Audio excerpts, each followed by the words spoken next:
Hello, welcome back. This is part three in a four-part series detailing the bucket strategy and the how and why of each of the buckets.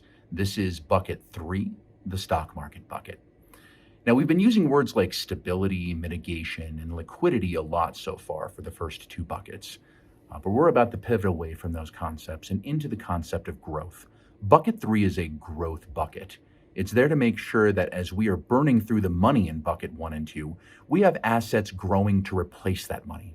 I'm sure I don't need to explain to you the why about making more money and seeing your account grow, but let's look at the whys you might not be thinking about. One, your cash needs tend to grow. Remember when you were a kid and your grandparents complained about the prices of things and spoke about the good old days? The last few years have put that into some perspective. If the prices of things you need are increasing, your investments need to increase too. Bucket one prepares you for today, but it's bucket three that prepares you for when tomorrow becomes today. Two, as your cash needs are growing, the economy tends to grow too.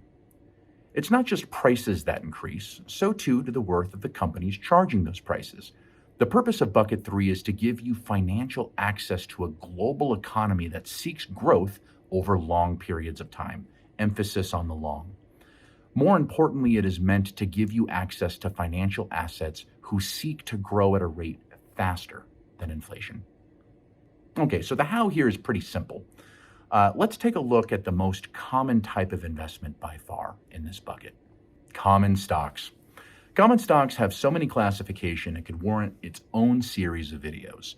Common stocks are one of the most popular and well-documented types of investments out there. You've probably heard stories about people making and breaking themselves in the stock market, but luckily, that's not what we're doing here. We use a rigorous process to put you in a well-diversified stock investment. The upside to this is that stock grows like no other investment. The downside is that it can be a roller coaster. For every peak, there's a trough waiting to happen.